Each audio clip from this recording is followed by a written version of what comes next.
आपका next question है, इसमें वो कहते हैं कि किसी चालक ए जिसमें चित्र ए में दर्शाए अनुसार कोई कोटर या गुहा है को कैपिटल क्यू आवेश दिया गया है, यह दर्शाइए कि समस्त आवेश चालक के बाह्य पृष्ठ पर प्रतीत होता है।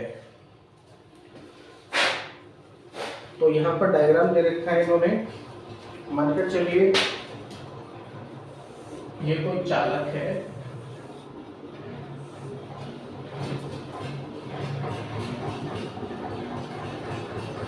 चालक ए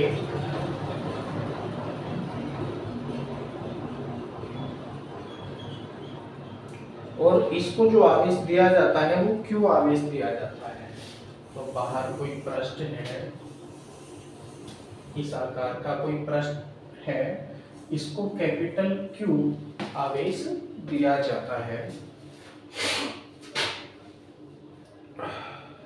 तो पूछते हैं हमसे, यह दर्शाइए कि समस्त आवेश चालक के बाह्य पृष्ठ पर प्रतीत होता है। तो इसके लिए अब कोटर को घेरते हुए हम क्या करेंगे, गॉसियन पृष्ठ की रचना करेंगे। ये कोटर है आपका, कोटर ए,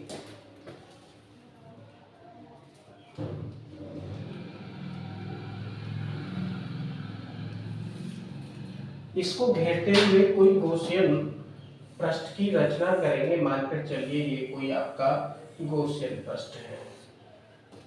अब ध्यान देंगे, मैं लिख देता हूं क्या क्या चीजें हैं। ये है आपका चालक ए हो गया, और इसके बाहर हो गया आपका गॉसियन पृष्ठ, गॉसियन पृष्ठ।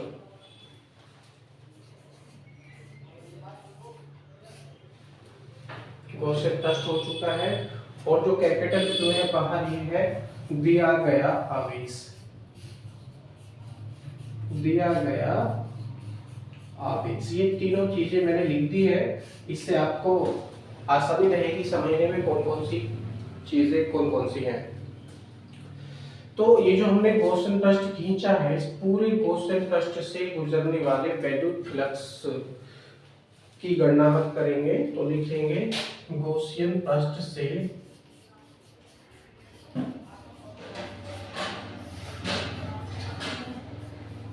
गॉसियन पृष्ठ से गुजरने वाला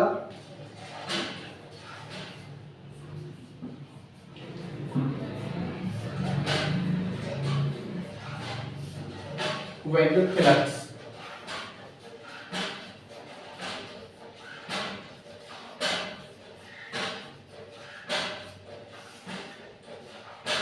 गॉसियन पृष्ठ से गुजरने वाला वैद्युत फ्लक्स, इंटीग्रेशन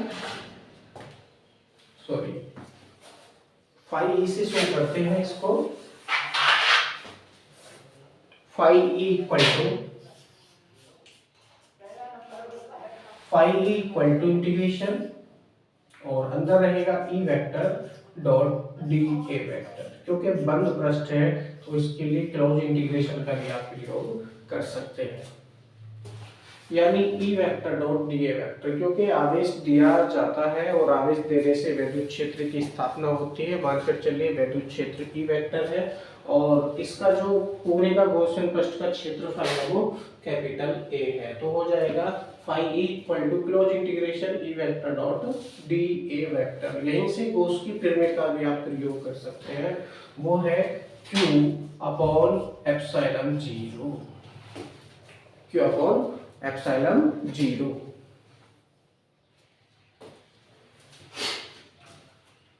यहां पर जो Q है, Q अपॉन एप्सिलॉन जीरो क्या है, जीरो है।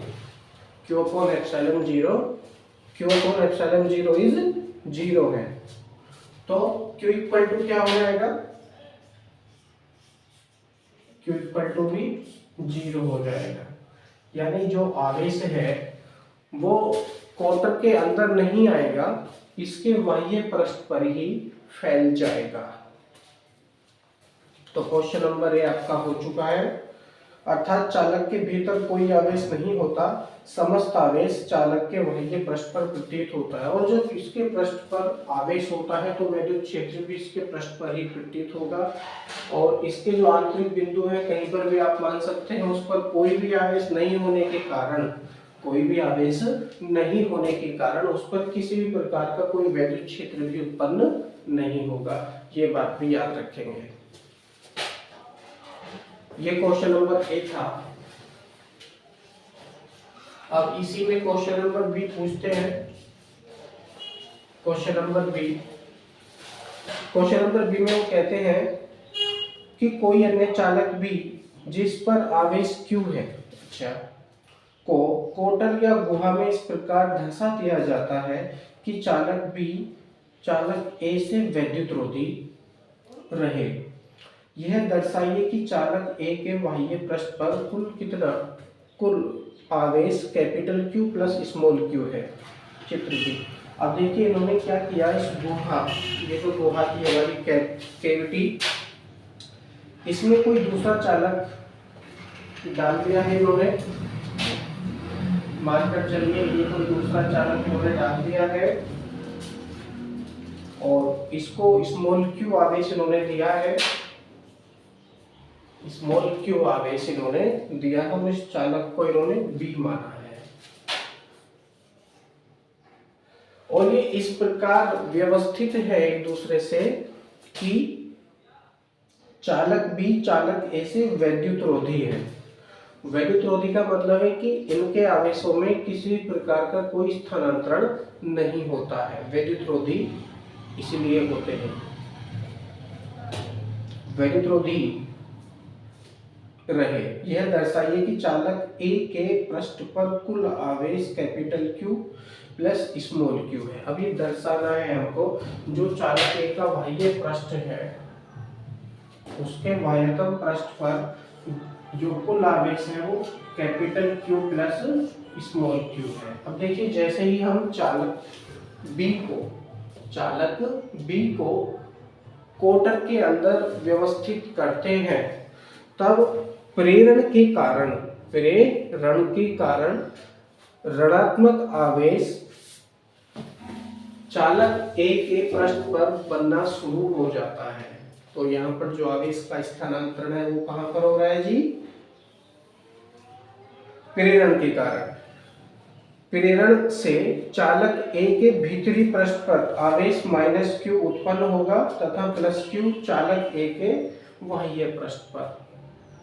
लेकिन कुल स्थानांतरित आवेश की यदि आप गणना करेंगे तो Q minus Q equal to 0 ही प्रतीत होगा। तब गॉस की प्रमेय से गुजरने वाले आवेश की आप गणना करेंगे, फाई E इक्वल टू गुजरने वाले वैद्युत फ्लक्स की, close integration E vector dot D A vector equal to क्या हो जाएगा जी? Q माइनस Q, क्योंकि आवेशों का जो स्थानांतरण है वो Q माइनस Q में हो रहा है। आप इसको ऊष्मा के नियम से भी समझ सकते हैं। ली गई ऊष्मा बराबर दी गई ऊष्मा, ली गई ऊष्मा बराबर दी गई ऊष्मा, ऊष्मागतिकी का सिद्धांत। तो यहाँ पर स्थानांतरण हो, सॉरी ये 0 नहीं है, ये एप्सिलॉन 0 है। तो यहाँ पर स्थानांतरण ऊष्मा का नहीं हो रहा है बल्कि किसका हो रहा है? आवेशों का स्थानांतरण हो रहा है। आवेशों का स्थानांतरण का मतलब है लिया गया आवेश बराबर दिया गया आवेश, यानी जितना आवेश चालक B चालक A को देगा उतना ही आवेश चालक A चालक B से लेगा। तो प्रेरण के कारण इन पर एक दूसरे की सतह पर विपरीत प्रकृति के आवेश उत्पन्न हो जाते हैं। यदि आप कुल स्थानांतरित आवेश की गणना करेंगे तो Q minus Q equal to क्या होगा जी? 0 होगा। सीधी सी बात है, वेरी सिंपल, क्योंकि दिया गया आवेश बराबर दिया गया आवेश। तो क्या होगा यहाँ से? Q minus Q equal to 0, और जब Q minus Q equal to 0 होगा तो close integration E vector dot D A vector भी क्या होगा? 0 हो जाएगा। यानी इसके भीतरी पृष्ठ पर किसी भी प्रकार का कोई वैद्युत क्षेत्र उत्पन्न नहीं होगा इस कंडीशन में। अब क्या कह सकते हैं, जब भीतर किसी भी प्रकार का कोई आवेश नहीं है, क्योंकि लिया गया आवेश बराबर दिया गया आवेश, ये थोड़ा मैंने अपना सिद्धांत लगाया इसमें, तो इसके बाह्य पृष्ठ पर, जो इसका बाह्य पृष्ठ है उस पर कुल आवेश capital Q plus small q हो जाता है। ये भी आपका हो चुका है। इसी में क्वेश्चन नंबर सी दे रखा है, कहते हैं किसी सुग्राही उपकरण को उसके पर्यावरण के प्रबल स्थिर वैद्युत क्षेत्रों से परिरक्षित किया जाना है, संभावित उपाय लिखिए। देख लेंगे, क्योंकि कोटर के भीतर वैद्युत क्षेत्र शून्य है, यानी किसी भी प्रकार का जब कोई भी आवेश नहीं है, कोई बल रेखा नहीं गुजर रही है, तो वैद्युत क्षेत्र क्या है, वहां पर 0 है। कोटर के भीतर, ये कोटर आपने माना है ए, इसके भीतर वैद्युत क्षेत्र क्या है, वो 0 है जी। तो मैं लिख भी सकता हूं इसको इक्वल टू 0, वैद्युत क्षेत्र 0 है। अतः किसी सुग्राही उपकरण को कोटर के भीतर रखने पर स्थिर वैद्युत क्षेत्रों के कारण सुरक्षित होगा, यानी उस उपकरण को आप इसके भीतरी पृष्ठ पर रख सकते हैं तो ज्यादा सुरक्षित होगा। यही कारण है कि जब बिजली गिरने की संभावना रहती है और कोई व्यक्ति किसी गाड़ी जो कि पूरी तरह से बंद है, जैसे कार मान लीजिए या बोलेरो मान लो, कोई और इस प्रकार की गाड़ी आप मान सकते हैं जो चारों तरफ से बंद है, तो चारों तरफ से बंद वाहन इस समय कैसा व्यवहार करेगा जी, इस कोटर की भांति व्यवहार करेगा। जो इस समय कोटर व्यवहार कर रहा है ना, उस पर जितनी भी बिजली गिरेगी उसके अंदर जो आवेश है वो 0 रहेगा, जिसके कारण अंदर बैठा व्यक्ति बिल्कुल सुरक्षित रहेगा, क्योंकि उस पर किसी प्रकार का कोई वैद्युत क्षेत्र उत्पन्न नहीं होगा, न ही उसको किसी प्रकार की कोई हानि होगी। तो बंद गाड़ी जो होती है इस समय कोटर की भांति व्यवहार करेगी और उसके अंदर बैठा हुआ कोई भी व्यक्ति सुरक्षित रहेगा। सेम यहाँ पर जो उपकरण लिया गया है वह उपकरण कोटर के अंदर यदि हम रख देंगे तो वहां पर वैद्युत क्षेत्र पहले से ही 0 है और वो बिल्कुल सुरक्षित रहेगा। ये क्वेश्चन आपका हो चुका है। इसी क्रम में आपका नेक्स्ट क्वेश्चन है, इसमें वो कहते हैं कि किसी खोखले आवेशित चालक में उसके पृष्ठ पर कोई छिद्र बनाया गया है, ठीक है। यह दर्शाइए कि छिद्र में वैद्युत क्षेत्र sigma upon 2 epsilon 0 n cap है, जहां n कैप अभिलंबवत दिशा में बहिर्मुखी एकांक सदिश है तथा सिग्मा छिद्र के निकट पृष्ठीय आवेश घनत्व है। तो यहाँ पर हम एक चित्र बनाएंगे, खोखला आवेशित चालक, आकृति दी है खोखला आवेशित चालक, तो उसकी हम गणना करेंगे।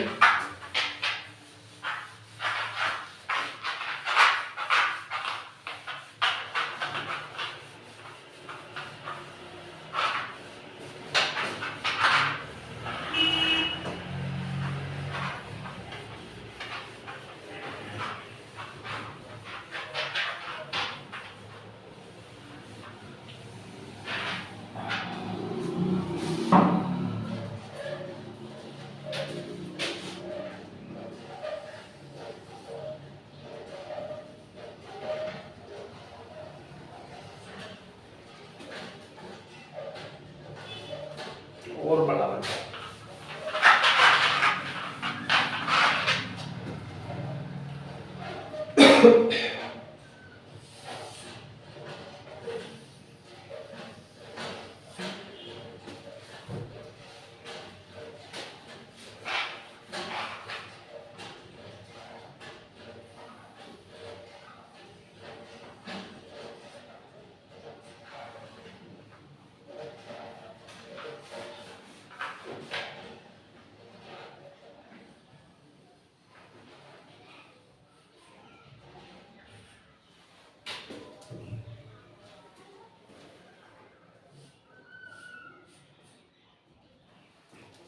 इसका दूसरा पृष्ठ भी बनाएंगे। ये इसका आंतरिक पृष्ठ हो गया और ये इसका बाह्य पृष्ठ हो गया।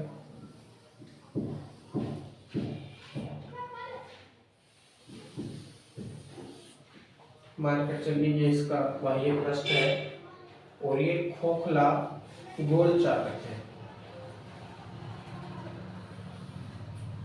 खोखले गोल चालक में उन्होंने एक छिद्र कर दिया कहीं पर भी, चाहे तो आप इस तरफ मान लो, इस तरफ मान लो, किसी भी तरफ आप एक छिद्र मान सकते हैं। और इन्होंने शर्त में क्या दिया है जी, किसी खोखले आवेशित चालक, अब देखिए आवेशित चालक है लेकिन आवेश की मात्रा नहीं दी है और आवेश का परिमाण भी नहीं दिया इन्होंने, और ना ही आवेश की प्रकृति दी है, यानी प्लस है या माइनस। तो इसको आवेशित चालक आप मान सकते हैं अपनी मर्जी से, चाहे धनावेशित आप मान सकते हैं, चाहे तो ऋणावेशित आप इसको मान सकते हैं। तो इसको आवेशित ही मान लीजिए। मानकर चलिए इसमें इन्होंने यहाँ पर एक छिद्र कर दिया, छिद्र का जो आकार है वो a है। इस प्रकार से आप इसको डॉट डॉट भी कर सकते हैं।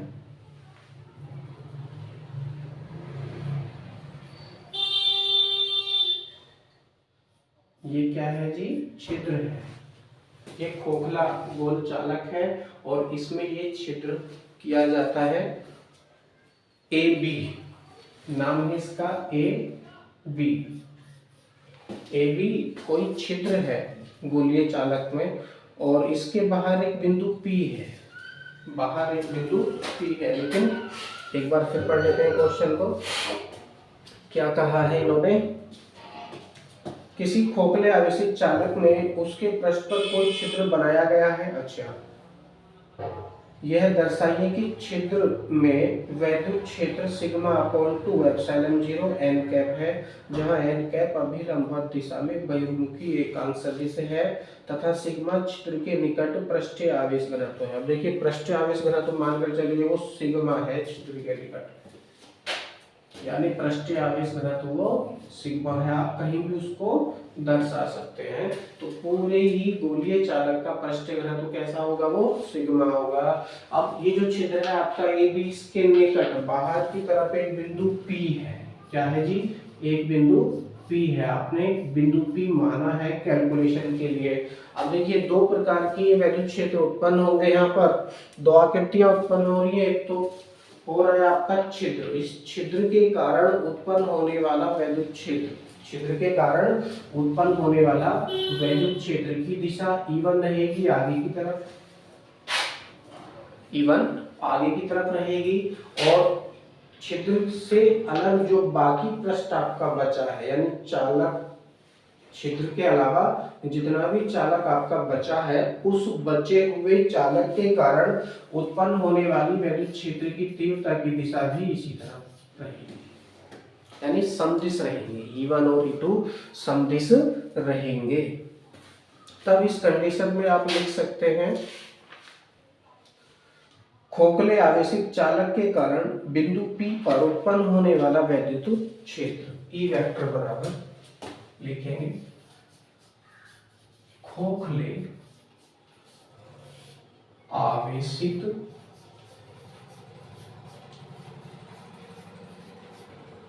गोलीय चालक, क्योंकि गोलाकार है तो गोलीय चालक के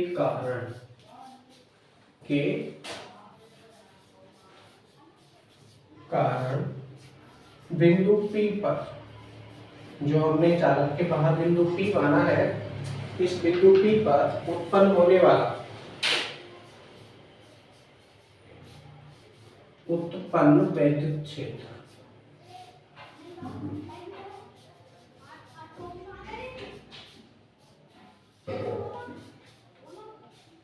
उत्पन्न वैद्युत क्षेत्र क्या होगा, E वेक्टर इक्वल टू कर सकते हो, E vector equal to sigma upon epsilon 0, sigma upon epsilon 0 into में n कैप भी आप इसको कर सकते हो, क्योंकि सदिश रूप में लिखी हुई है यह समीकरण।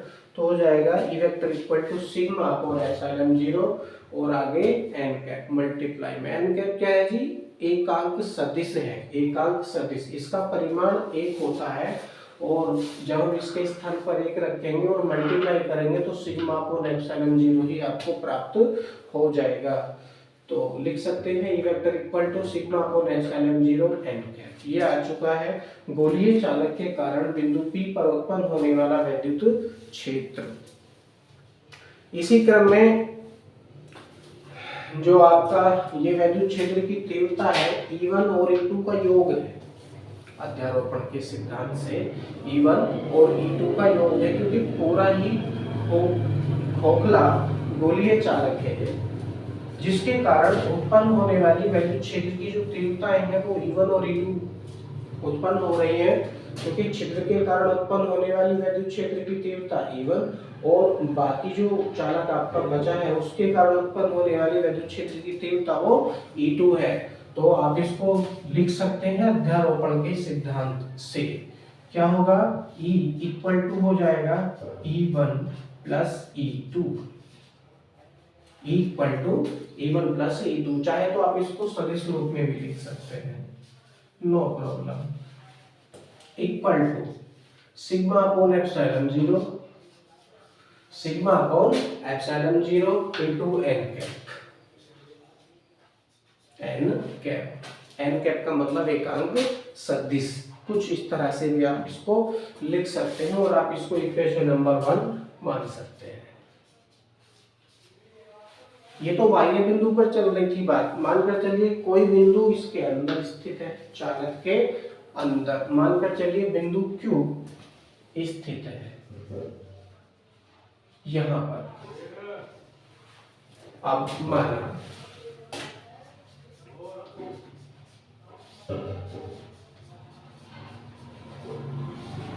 चालक के अंदर, क्यों मत मानिए, आप इसको बिंदु P डैश मानिए, क्योंकि Q जो है वो आवेश को दर्शा रहा है, कंफ्यूजन ना रहे इसलिए आप इसको बिंदु P डैश मानिए।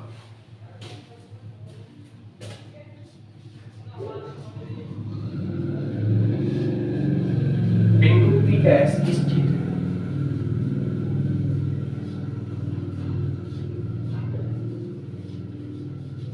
अब इस पर जो उत्पन्न होने वाली वैद्युत क्षेत्र की तीव्रताओं की जो दिशा है वो E2 की तो ऐसी रहेगी, लेकिन E1 की दिशा चेंज हो जाएगी, क्योंकि खोखले आवेशित ये जो आपका छिद्र है इसके कारण उत्पन्न होने वाली वैद्युत क्षेत्र की तीव्रता है। तो E1 की दिशा इस समय कैसी होगी, पीछे की तरफ हो जाएगी, और E2 की जो दिशा है वो कैसी रहेगी, आगे की तरफ,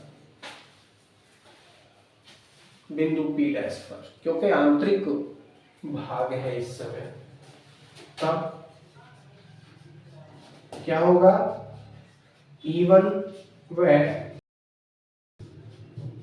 E2, E1 व E2 विपरीत दिशाओं में होंगे, विपरीत दिशाओं में होंगे।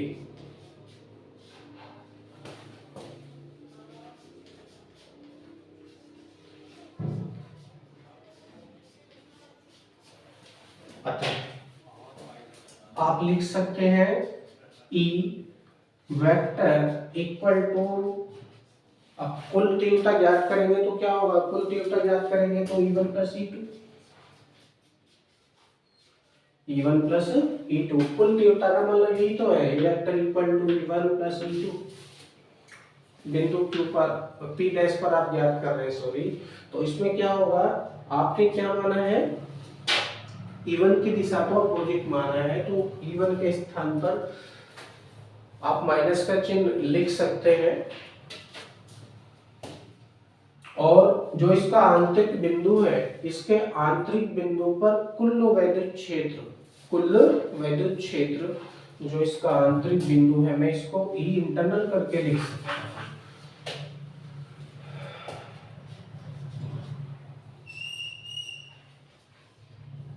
E इंटरनल का मतलब है आंतरिक, यानी बिंदु P डैश पर, बिंदु P डैश पर क्या लिख सकता हूं मैं, 0 लिख सकता हूं, इक्वल टू, ये क्या हो जाएगा जी, आपका हो जाएगा E1 vector minus E2 vector, क्योंकि दिशाएं विपरीत हैं, दिशाएं विपरीत हैं।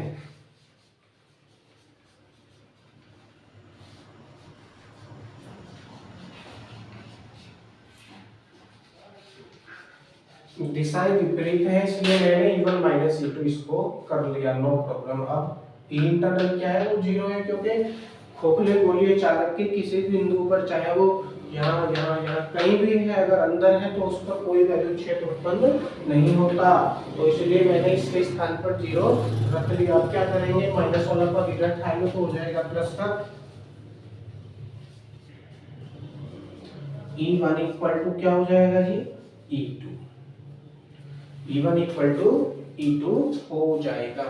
अब क्या करेंगे, समीकरण एक में E1 के स्थान पर E2 का मान रख लो, या E2 के स्थान पर E1 का मान रख लो। तो आपसे क्या पूछा है इन्होंने आपसे पूछा है जी, खोखले दर्शाइए कि छिद्र में वैद्युत क्षेत्र सिग्मा अपॉन 2 एप्सिलॉन 0 है, यानी E2 के स्थान पर आप E1 का प्रयोग करेंगे।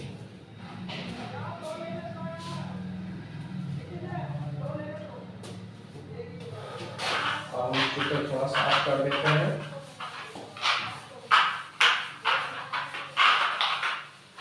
समीकरण एक से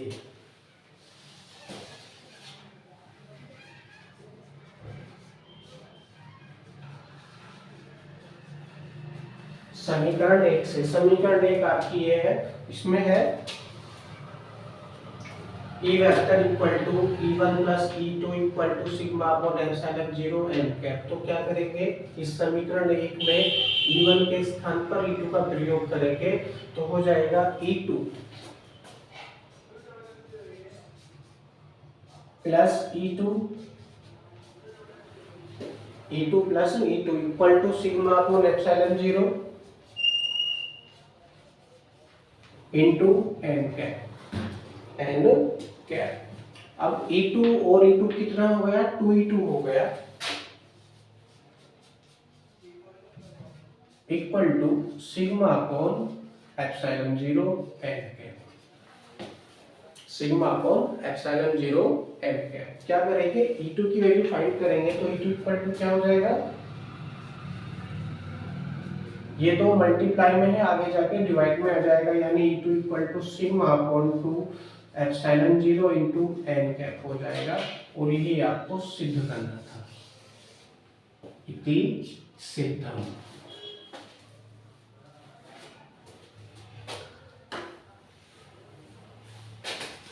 नेक्स्ट क्वेश्चन है, इस क्वेश्चन में वो कहते हैं किसी यादृच्छिक स्थिर वैद्युत क्षेत्र विन्यास पर विचार कीजिए।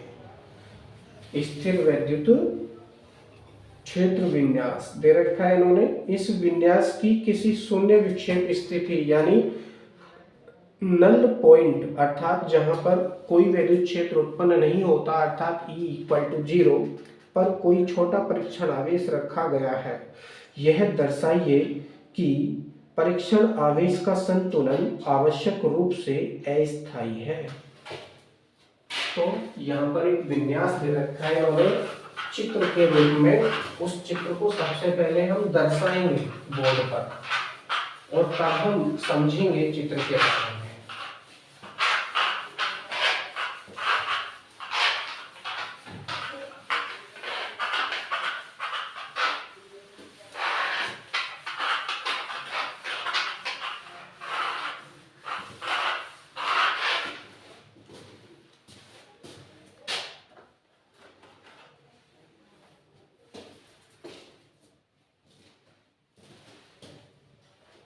यहां बना लेता हूं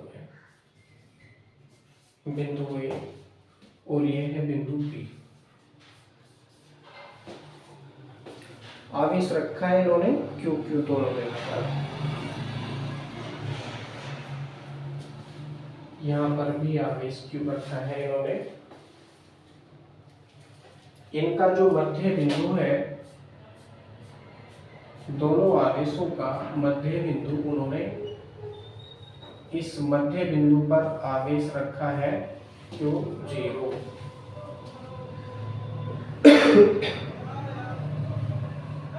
और इसका जो नाम है वो है O, बिंदु O।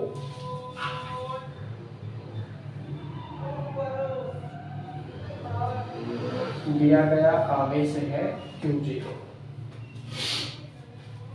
अब क्या किया है इन्होंने,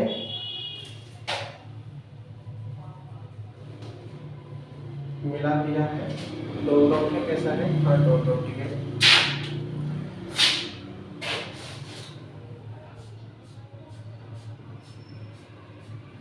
ये भी डॉट डॉट है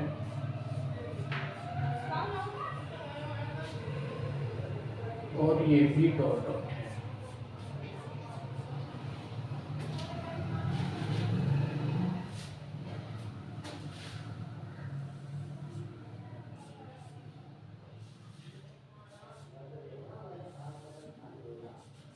क्योंकि तीन आवेश हैं, तीनों आवेशों के कारण उत्पन्न होने वाली विद्युत क्षेत्र की तीव्रताएं आगे की तरफ होंगी यदि ये तीनों धनात्मक है तो, या धनावेशित है तो विद्युत क्षेत्र की तीव्रताओं की दिशाएं जिस प्रकार से चित्र में दर्शा रखी है आगे की तरफ ही होंगी।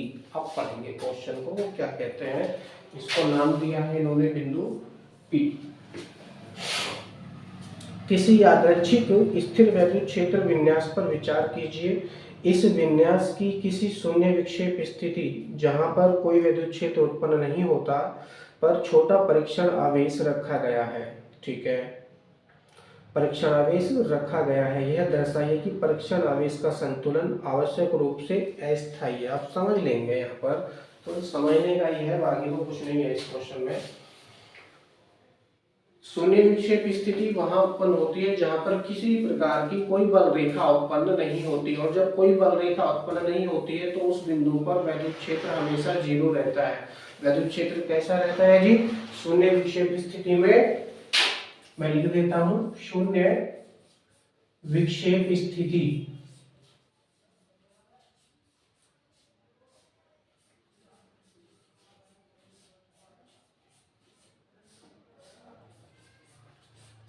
में विद्युत क्षेत्र हमेशा जीरो रहता है।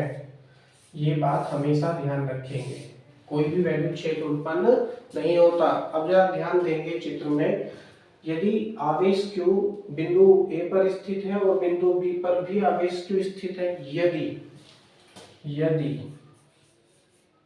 आप ध्यान देंगे यहाँ पर, यदि दोनों आवेश, अब QA मान लेते हैं बिंदु A पर, व QB मान लेते हैं बिंदु B पर, अलग अलग नाम दे देंगे, बिल्कुल बराबर है या समान है। समान है और समान प्रकृति के हैं। समान यानी उनका जो परिमाण है, जो वैल्यू है, उनकी बिल्कुल बराबर है, और वैल्यू बराबर है, और ये भी धनावेशित है, ये भी धनावेशित है, या फिर ये भी ऋणावेशित है और ये भी ऋणावेशित है। दोनों एक ही प्रकृति के हैं और समान इनकी वैल्यू है। तो क्या होगा उस समय, शून्य विक्षेप स्थिति कहाँ उत्पन्न होगी, इन दोनों आवेशों के मध्य बिंदु पर शून्य विक्षेप स्थिति उत्पन्न होगी। ध्यान देंगे, इनको मिलाने वाली रेखा के मध्य बिंदु O पर शून्य विक्षेप स्थिति उत्पन्न होगी, यानी बिंदु O पर किसी भी प्रकार का कोई विद्युत क्षेत्र उत्पन्न नहीं होगा इस स्थिति में। कब, जब QA और QB दोनों की वैल्यू बिल्कुल बराबर है और दोनों की प्रकृति यानी जो उनका चिन्ह है वो बराबर है। एक दोनों प्लस के हैं या दोनों माइनस के हैं। ऐसा नहीं है कि एक प्लस का ले लिया आपने और एक माइनस का ले लिया, दैट्स रॉन्ग हो जाएगा। विद्युत क्षेत्र की तीव्रताओं की दिशाएं धनावेश और ऋणावेश के कारण अलग अलग उत्पन्न होगी, याद रखेंगे। तो दोनों ही धनावेशित हैं या दोनों ही ऋणावेशित हैं, लेकिन दोनों की आंतरिक वैल्यू बिल्कुल बराबर है। तो शून्य विक्षेप स्थिति इनके मध्य बिंदु, इनको मिलाने वाली रेखा के मध्य बिंदु O पर स्थित होगी, यानी बिंदु O पर किसी प्रकार का कोई विद्युत क्षेत्र उत्पन्न नहीं होगा। अब इस बिंदु O पर, क्योंकि शून्य विक्षेप स्थिति उत्पन्न हो रही है, इस बिंदु O पर हम एक परीक्षण आवेश Q0 रख देते हैं। परीक्षण आवेश Q0 हमने बिंदु O पर रख दिया। अब पढ़ेंगे क्वेश्चन में क्या कहते हैं। परीक्षण आवेश रखा गया है, यह दर्शाइए कि परीक्षण आवेश का संतुलन आवश्यक रूप से अस्थायी है।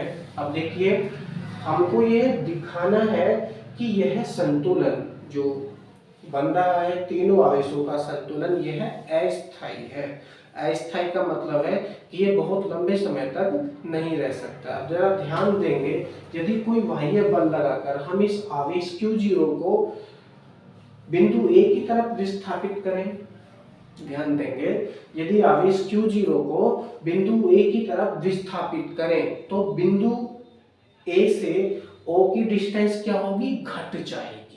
याद रखेंगे घट जाएंगे। अब दूरी घटने से क्या होगा, दूरी घटने से बल बढ़ जाएगा। दोनों के मध्य जो आकर्षण बल लग रहा है वो बढ़ जाएगा। तब इसके अकॉर्डिंग अब बिंदु B से O तक की डिस्टेंस क्या होगी, बढ़ जाएगी।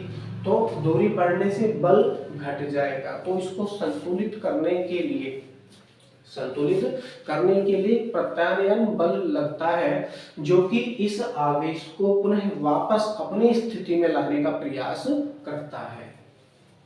तो यह स्थिति कैसी रहेगी, अस्थायी संतुलन, अस्थायी संतुलन।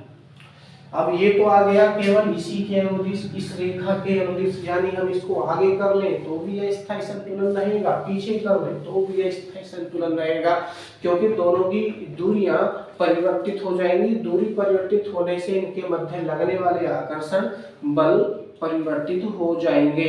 इसको पूरा करने के लिए प्रत्यानयन बल लगेगा, अतः यह संतुलन अस्थायी कहलाएगा। नेक्स्ट, अब ये क्या हुआ, इस परीक्षण आवेश Q0 को मैं बजाय अनुदिश के मैं लंबवत परिवर्तित करूं तो, यानी ऊपर या नीचे परिवर्तित करूं, हो सकता है ना, ऊपर ले जाओ तो क्या होगा, वैद्युत क्षेत्र की तीव्रताएं हमेशा एक समान है।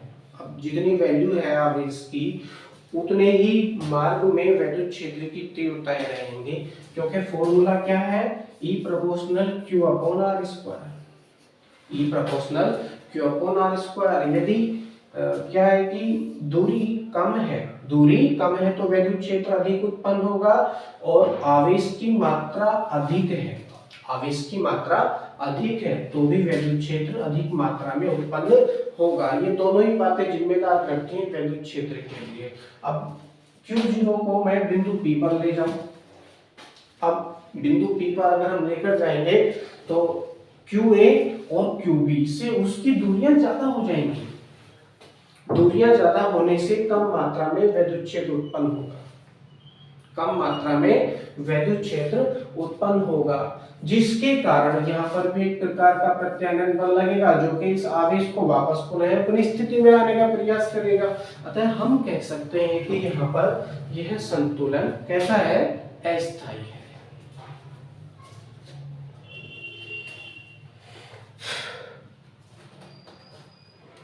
और ध्यान देंगे वैद्युत क्षेत्र में यदि वैद्युत क्षेत्र उत्पन्न हो रहा है तो वैद्युत क्षेत्र में किसी भी प्रकार का कोई भी परीक्षण आवेश आप रख लीजिए, वह कभी भी स्थायी संतुलन में नहीं रह सकता। ये पॉइंट की बात है।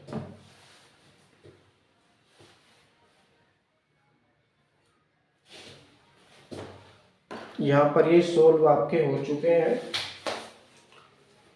NCERT जो सॉल्यूशन चल रहा था आपका बिल्कुल कंप्लीट हो चुका है। कल हम कुछ और करवाएंगे। Thank you.